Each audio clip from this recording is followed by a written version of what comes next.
bagaimana kelemahan guna-guna, bagaimana cara mengalahkannya. Perlu sudah tahu, mobil sebagus apapun tidak dikasih bahan bakar mogok. Betul? Betul? Betul? Nah, apa bahan bakar kekuatan gaib? Yang pertama, kelemahan ilmu guna-guna. Yang pertama, kalau keluarganya mengampuni, kasih. Semua kekuatan gaib, kekuatan mistik mengambil kekecewaan, akar pahit, dendam dalam diri manusia. Kalau istrinya kecewa, dendam, akar pahit, maka mantranya tambah hebat. Tetapi kalau istri dan anak-anaknya mengampuni, maka kekuatan mantra, kekuatan guna-guna itu akan netral dalam 1 tahun. Karena kekuatannya tidak ada untuk bahan bakarnya. Yesus berkata, kalau kamu mengampuni, Bapamu pun mengampuni. Amin. Makanya dulu sebelum bertobat, sebagai dukun, kalau pasien minta tolong, maka pasien diajar supaya ngasih surat kaleng. Atau telepon rahasia mendadak ke anaknya, ke istrinya. Supaya apa? Supaya ribut bertengkar. Semakin ribut bertengkar, kekuatan tambah hebat. Tetapi kalau istri, anak mengampuni, maka semua kekuatan guna-guna itu, kekuatannya tidak berfungsi. Alkitab berkata, ada iman, pengharapan, dan yang terbesar adalah kasih. Amin. Amin. Yang kedua, dihadapi dengan ikatan darah. Ikatan apa darah? Dekatkan ke anak kandungnya. Bekas istri ada, bekas anak tidak ada. Tapi apapun yang terjadi di dalam kekristenan tidak boleh dan tidak ada perceraian. Jelas, saudara? Nah, tidak boleh perceraian. Nah, saudara, kalau orang kena guna-guna, dekatkan anak kandungnya. Karena ikatan darah itu yang akan menggoyahkan mantra. Karena ketemu yang asli. Jelas? Ketemu yang apa, saudara? Nah, enggak punya anak, Pak. Dekatkan ke adik dan kakaknya yang ada hubungan darah. Anak tunggal, Pak. Dekatkan orang tua kandungnya. Dekatkan apa, saudara? Orang tua kandung. Anak tunggal, orang tua mati, Pak. Dekatkan sahabatnya. Seorang sahabat ada ikatan batin. Tidak ada sahabatnya, Pak. Hanya Tuhan yang bisa.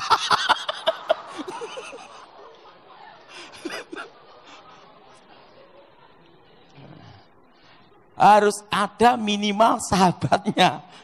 Karena sahabat itu ada ikatan bahkan sahabat bisa melebihi saudara. Kan itu, saudara? Nah, itu ada hubungan batinnya. Begitu ini didekatkan, yang asli ketemu itu goyah. Tapi yang paling berbahaya dalam ilmu guna-guna, kalau ketemu anak kandung. Begitu kena anak kandungnya, mantra itu akan goyang. Kekuatan tidak berfungsi karena ketemu yang asli. Jelas, saudara? Yang ketiga, dihadapi dengan cinta sejati. Apa, saudara? Ingat, kasih itu tidak mencari keuntungan. Betul? Dan kasih itu menutupi segala sesuatu. Amin. Dan kasih itu memberi. Saudara, untuk menghadapi ilmu guna-guna sehebat apapun, seorang istri harus mencintai suaminya apa adanya. Pak, kalau istrinya sudah tidak mencintai gimana? Susah. Harus ada cinta di dalam diri istrinya. Karena apa? Yang asli itu lebih kuat daripada yang palsu. Itulah cinta, cerita indah namun tanpa akhir.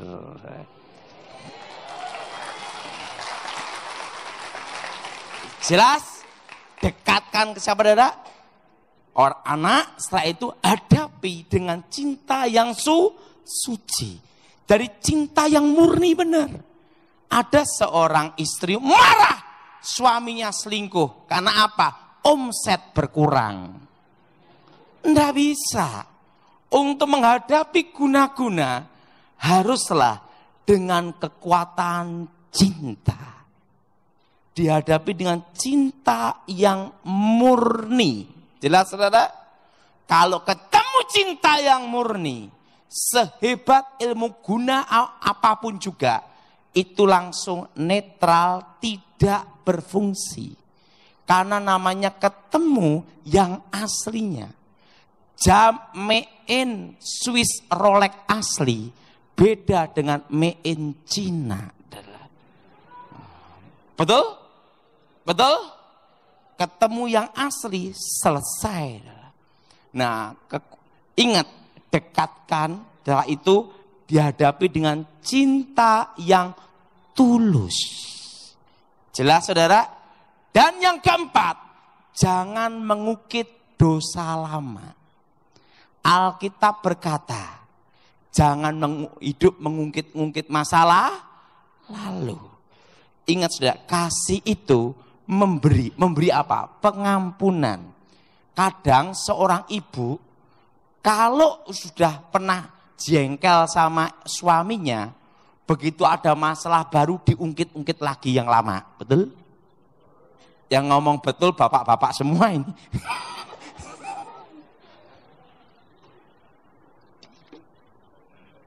Nah, kalau sudah lakukan 3 ini, dan seorang suami yang kena guna-guna itu, cirinya mau kembali ke keluarga, kadang ke sana, kadang ke rumah. Berarti mantranya sudah goyah. Mantranya sudah berada goyah. Kalau udah mantranya sudah goyah, ketemu yang asli. Dia pulang ke rumah. Waktu pulang ke rumah, jangan ungkit dosa lamanya dia. Karena kasih itu adalah memberi pengampunan. Kasih itu menanggung segala sesuatu. Amin. Kasih itu memberi. Nah, yang 4 ini yang penting sekali. Kalau 4 ini dilakukan, sekalipun bukan orang Kristen. Ingat ya, sekalipun bukan orang Kristen, maksimal 3 tahun, minimal 1 tahun, pasti kembali. Tetapi kalau kita orang Kristen, lebih dari itu, ada kuasa dalam nama Yesus. Nah, yang kelima, ini untuk orang Kristen. Patahkan dulu pengikat batin. Kalau 4 ini berdasarkan hukum alam. Apa saudara? Hukum apa? Alam. Tetapi yang 5 ini di atas hukum alam. Supranatural. Kekuatan Tuhan. Amin saudara? Nah, putuskan mantra pengikat batin dulu. Apa saudara? Mantra pengikat apa? Batin. Mantra itu bekerja tepatnya jam 12 malam. Masuk ke dalam jiwa seseorang. Nah, doanya seperti ini. Di dalam nama Tuhan Yesus. Ini semua, di dalam nama Tuhan Yesus. Segala ikatan batin, mantra roh jahat.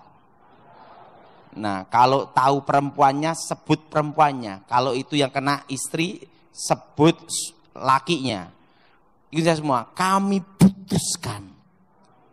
Kami batalkan, kami hancurkan dalam nama Yesus.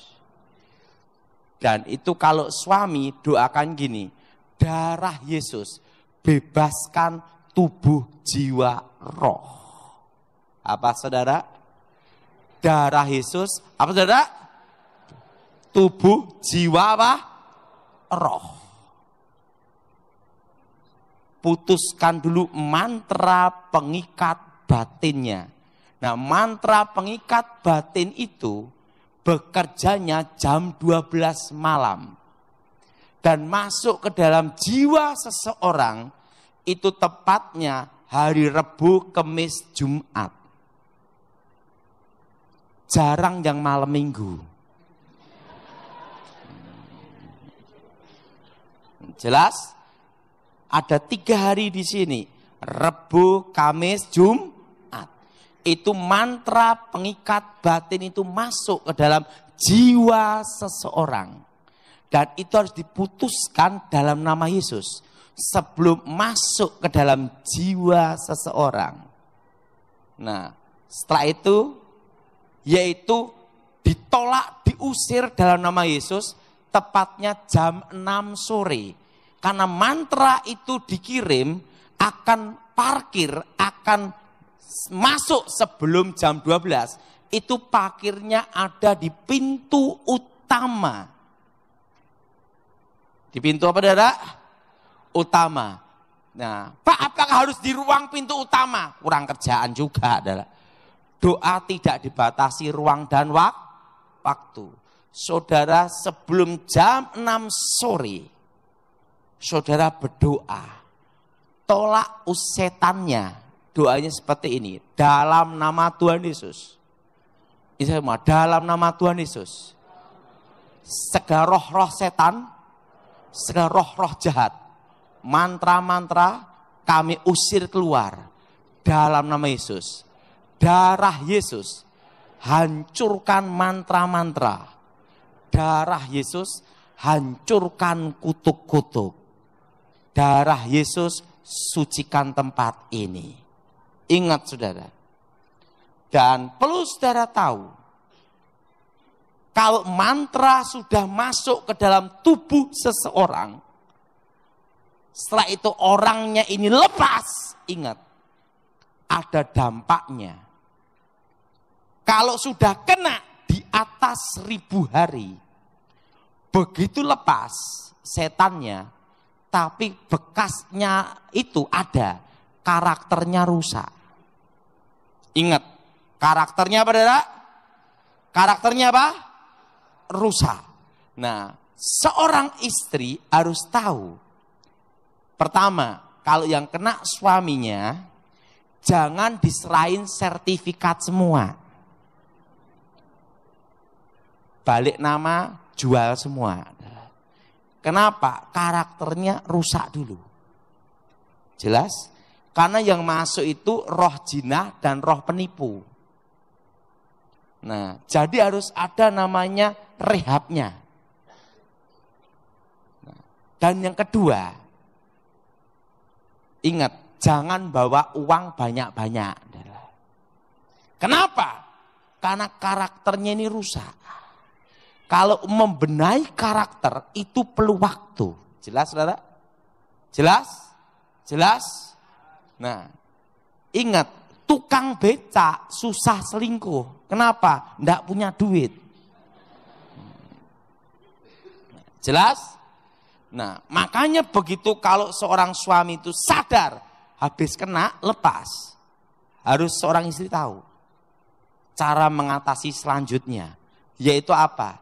Jangan ngasih kepercayaan yang berhubungan dengan harta dan uang dulu. Itu sampai 3 tahun. Maksimal 5 tahun. Untuk apa? Memperbaiki karakter yang sudah dirusak. Jelas? Jelas? Jelas? Setan itu begitu masuk, hancur. Nah, untuk memperbaiki itu perlu Roh Kudus untuk memperbarui karakter. Jelas, saudara? Kejadian ada di Jawa Barat. Ada seorang ibu punya anak tunggal. Suaminya ini, ibu ini punya anak tunggal perempuan, menikah. Mantunya, yaitu suami anak tunggalnya, kena guna-guna di Surabaya. Setelah itu dia kan tahu bagaimana cara ngalahkannya karena dia dengar khotbah saya. Nah, begitu lepas dari wewe gombel dibawa ke Jawa Barat. Sama ibunya dipegang uang untuk ngasih modal, habis uangnya. Kenapa habis? Karakternya sudah rusak. Nah, untuk memperbaiki itu perlu waktu. Jelas, saudara? Perlu apa, saudara? Perlu apa? Waktu. Saya ngomong sama ibu ini, untung belum sertifikat kamu semua diserahin. Jadi gimana Pak Daud? Nanti kalau dia kembali, untuk masalah uang dipegang. Dipegang, setelah itu ingat, seorang istri harus waspada. Karena perlu perbaikan itu perlu waktu 3-5 tahun. Dan harus dibimbing rohani, dibimbing konseling. Dan itu pun harus betul-betul yang orang yang dalam Tuhan sungguh-sungguh. Ajak persekutuan gereja hidup dalam Tuhan. Pengalaman saya itu tidak sampai 3 tahun sudah beres. Tapi lebih baik kan saya ngomong lebih lama lebih bagus kan gitu. Itu 3-5 tahun. Jelas saudara? Suatu kali saya nangani kasus ada di Manado.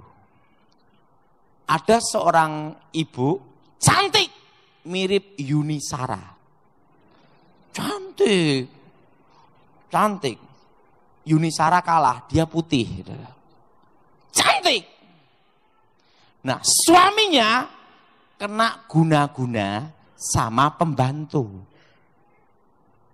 Pembantunya dari daerah Sanger, Sangita Laut. Apa yang terjadi? Ibu ini sudah doa. Udah panggil banyak pendeta. Dari doa angkat tangan, lipat tangan, sampai sujud. Yang belum doa salto. Udah doa angkat tangan apa? Semua cara digunakan. Nah, suatu kali saya diminta untuk datang KKR ada di Manado.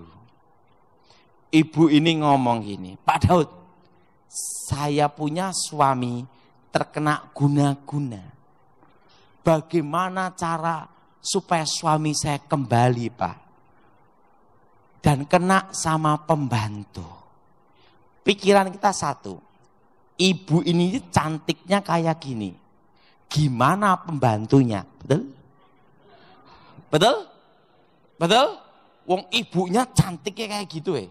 Satu lokasi ini kalah. Benar. Apalagi pembantu. Kan gitu dah. Waduh. Pengalaman. Wah.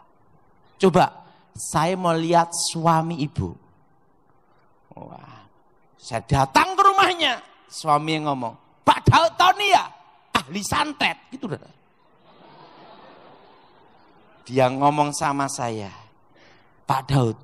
Saya punya simpanan perempuan. Dari Sanger. Coba, Pak, saya mau lihat orangnya. Beratnya aja 1 kuintal. Udah hitam, mulut gini. Jalannya gini. Saya ngomong sama ibu ini. itu pasti kena guna-guna. Hitam. Mulutnya gini.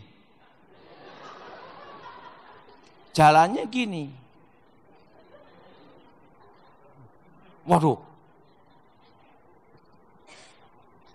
Saya ngomong sama ibu ini, Pak Daud, bagaimana cara ngalahkannya? Saya udah bergumul doa, angkat tangan, lipat tangan, sujud, sampai berkali-kali Pak. Kok enggak bisa lepas-lepas? Ingat, pasti ibu ada kecewa dan dendam. Iya pasti Pak. Gimana enggak ada dendam? Pembantu Pak. Saya ngomong, ibu mau ndak suami ibu kembali? Ya pasti mau Pak. Kalau ingin suami ibu kembali, ampuni perempuan itu. Karena ingat, mobil dikasih bahan bakar langsung jalan, betul? Tetapi kalau tidak dikasih bahan bakar, mogok, betul? Apa yang harus saya lakukan Pak Daud? Ibu ampuni perempuan itu, ampuni suami ibu. Dan yang kedua, saya tanya sekali lagi, apakah ibu betul-betul mencintai suami ibu? Saya mencintai untuk keluarga. Oke, lakukan ini. Tidak lama, maksimal 1 tahun, paling cepat 3 bulan. Apa yang terjadi? Tidak sampai 3 bulan, baru sebulan suaminya sadar, kembali ke keluarga. Nih, kok aku ketemu orang kok segemuk itu ya? Sadar. Ingat, untuk menghadapi ilmu guna-guna, harus dengan unsur air. Setelah saya bertobat, baru saya ngerti, itu adalah kasih. Ada iman, ada pengharapan. Tapi yang terbesar adalah kasih. Untuk menekuni itu sampai perlu bertahun-tahun. Apa kelemahannya? Baru saya mengerti. Saudara, saya pernah dimintai tolong seorang direktur utama bank. Seorang direktur utama bank itu di Jawa Timur. Apa yang terjadi saudara? Anaknya laki-laki terkena guna-guna orang Bali. Langsung dia pergi ke Bali untuk mencari dukun Bali. Dukun Balinya berkata, ini perempuan keturunan seniornya dukun Bali. Berarti dukun itu ada junior sama senior. Kekuatannya hebat, kami tidak mampu. Akhirnya dia panggil dukun-dukun seluruh Indonesia. Sampai Kalimantan, berbagai tempat. Ini direktur, ini adalah orang muslim haji. Orisinil. Dan apa yang terjadi? Dia perintahkan ajudan untuk mencari nenek saya. Nyari nenek saya, tidak ada. Karena nenek saya sudah meninggal. Nah,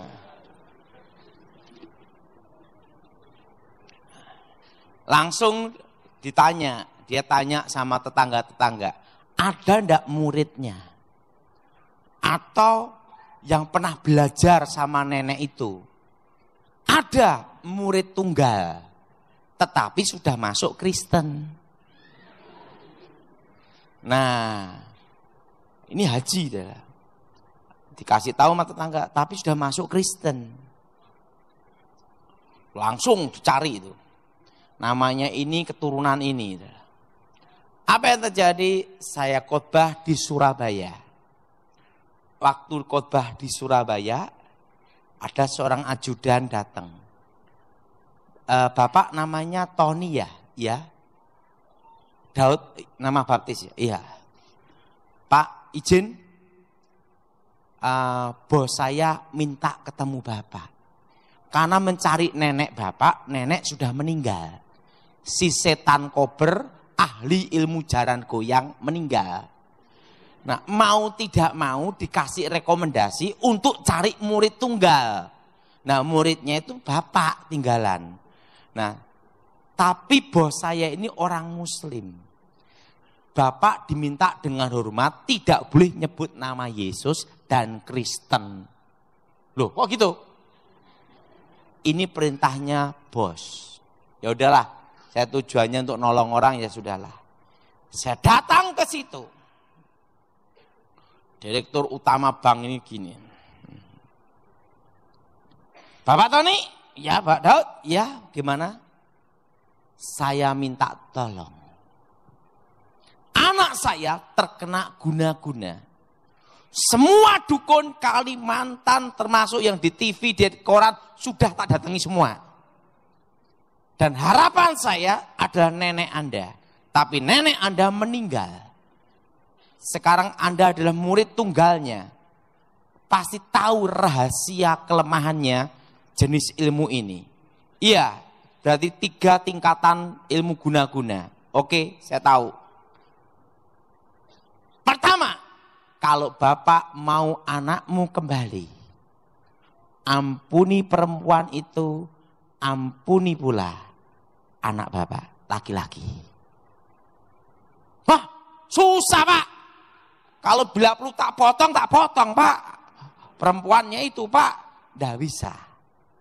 Kalau bapak ingin anakmu kembali, ampuni perempuan itu, ampuni anak bapak.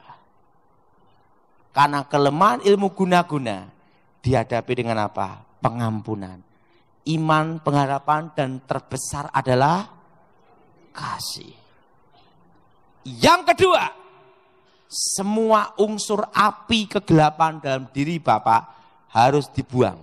Apa itu api kegelapan? Jimat. Hah? Jimat harus dibuang semua. Iya.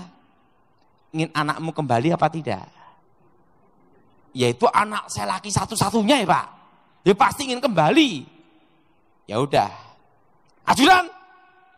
Jimat yang di kamar ambil semua. Diambil semua. 1 pickup. Dalam hati saya, 1 langkah mau jadi dukun. Ini buang semua. Ya udah. Pak, dijamin enggak anak saya kembali? Ikuti saya, kasih kembali. Karena saya tahu kelemahannya. Yang ketiga, langkah ketiga, panggil anak bapak yang minggat dari rumah, sama panggil perempuan itu. Apa yang harus saya lakukan? Ingat, bapak ada ikatan batin, hubungan batin, orang tua dan anak. Betul? Betul? Bapak ngomong sama dia, nak, sekalipun kamu mengecewakan aku mengampunimu. Setelah itu panggil perempuan itu, diajak makan dan katakan, aku mengampunimu. Padahal kalau saya panggil dikira setuju no. Lah, ingin anakmu balik apa enggak? Ya udah mau balik Pak. Tanggung jawab loh Pak. Iya. Udah. Langsung perempuan itu dipanggil, orang Bali itu dipanggil, sama anak laki dipanggil. Diajak makan, dia berkata, aku mengampunimu. Kalian berdua saya ampuni. Hati bapak itu lega. Pak Daud, aku lega. Tidak sampai sebulan anaknya datang. Pi, aku kok bisa pacaran sama perempuan jelek ya Pi ya? Yo, kamu udah sadar toh? Kembali, anaknya kembali lepas dari orang Bali itu. Langsung ajudannya diperintahkan, temui Daud Tony, kesini. Langsung dia minta saya ketemu, Pak Daud, kok bisa masuk Kristen gimana? Kenapa Bapak enggak ikut sama saya aja? Gini Pak, saya itu dulu kalah. Boleh enggak saya cerita? Katanya kan enggak boleh cerita, bilang gitu. Sekarang saya izinkan, gitu lah. saya kalah sama pendeta Kristen. Kalau kalahnya masa Muslim gimana? Ya saya jadi Muslim. Lah kalau kalahnya sama Kristen, saya jadi Kristen. Loh, berarti ngalahin Bapak Muslim apa Kristen? Kristen. Siapa? Pendeta Gilbert Lumaindong. Yang gemuk itu ya? Iya. Langsung gini, bagaimana kamu bisa kalah? Padahal nenek kamu orang hebat. Dan kamu juga punya kemampuan hebat. Saya ngomong, saya santet dia malah saya gila. Nah, saya gila 1 tahun dan didatangi Yesus sendiri. Saya sembuh dari hilang ingatan sampai sekarang. Langsung dia ngomong, hah? Kamu ketemu Isa alaihi wassalam? Iya. Bapak mau ketemu?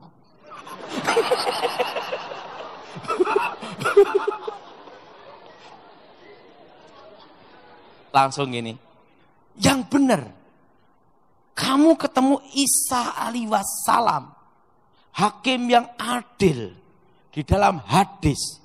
Isa kalimatullah rohullah. Iya, iya. Kamu ketemu benar, enggak salah, enggak salah. Setan saya tahu Pak, bekas teman ya Pak. Langsung dia nih, oh bagaimana kamu ketemu Isa al-Masih, Isa alaihi wassalam? Saya cerita, waktu saya hilang ingatan 1 tahun. Lah kamu menguasai mantra apa aja? Ilmu menghilang, ilmu kebal.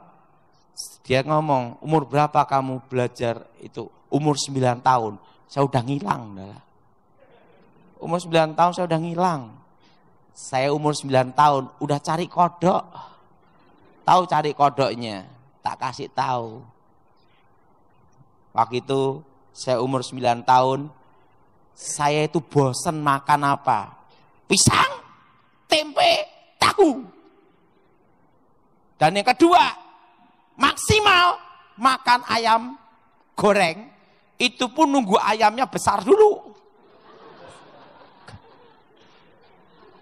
Ngasih makan, jadi sebulan sekali belum tentu goreng ayam. Suatu kali saya lihat orang cari kodok. Pakai lampu senter, jret, tangkep kadang lompat. Wah nyari kayak gini, saya nyoba makan kodok. Wah enak juga. Gimana caranya supaya tidak hanya makan sama tempe tahu terus? Saya cerita. Langsung saya ngerogosok mau baca mantra. Saya panggil genderuwo-genderuwo. Genderuwonya datang tinggi besar, 3 meter, hitam. Saya ngerogosok mau saya kalahkan genderuwo dulu. Saya ambil cincinnya, cincin Cocoludiro. Kalau itu ditaruh sep langsung hilang. Karena saya sudah punya ilmu menghilang, ngapain pakai cincin? Langsung cincinnya saya balin sama genderuwo. Aku ndak mau cincin kamu. Apa sendika dawuh Gusti? Apa perintah Tuan? Saya tidak cari apa-apa, aku hanya ingin kodok. Langsung cari kodok. Saya cari kodok. Karena udah bosen pisang, tempe, tahu. Sebulan sekali makan ayam goreng, itu pun mujizat. Nunggu dulu sampai gede. Langsung gini. Ini karungnya. Langsung genderuwonya ada, dia mimpin 30 roh genderuwo. Langsung bus. 1 jam kodok penuh.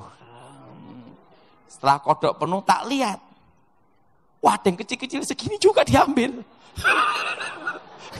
Kecil-kecil diambil juga. Aduh, nggak bisa dimakan. Saya ngomong goblok kalian. Jangan yang kecil-kecil, cari yang besar-besar. Segini-segini ukurannya segini. Baik Tuan, balik sana. Saya merintah genderuwo. Langsung setelah itu cari yang gede-gede. Wah, teman-teman baru dapat 2 ekor, 3 ekor. Saya 1 jam 1 karung. Wah, setiap malam minggu, saya umur 9 tahun itu, malam minggu hari Sabtu itu saudara, pakai karung kosong, gedruk tanah baca mantra, langsung gendulnya datang. Sendiko dawuh Gusti, tinggi besar, hitam, rambutnya kayak itu saudara, ijuk itu saudara, gede-gede, giginya besar-besar dan buncit. Saya masih ingat dulu bekas teman sih ngomong, apa perintah Tuhan? Kodok. 2 kali, 3 kali, setiap malam minggu kodok terus. Akhirnya yang keempat, sebelum gedruk 3 kali dia ngomong, kodok.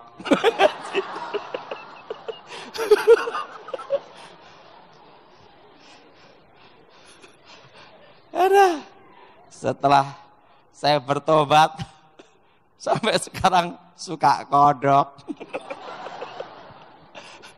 Nah, apa yang terjadi? Saya cerita sama dia, kamu umur 9 tahun sudah ngalahkan genderuwo. Iya, pemimpinnya. Dan cincinnya dikasihin, saya tak balikin. Kenapa? Udah punya ilmu menghilang, ngapain ngilang terus? Udah. Oh. Akhirnya kamu ketemu Yesus gimana? Saya ada cahaya terang dulu. Masuk kepala saya sembuh seketika. Dan terdengar suara, akulah Alfa, akulah Omega.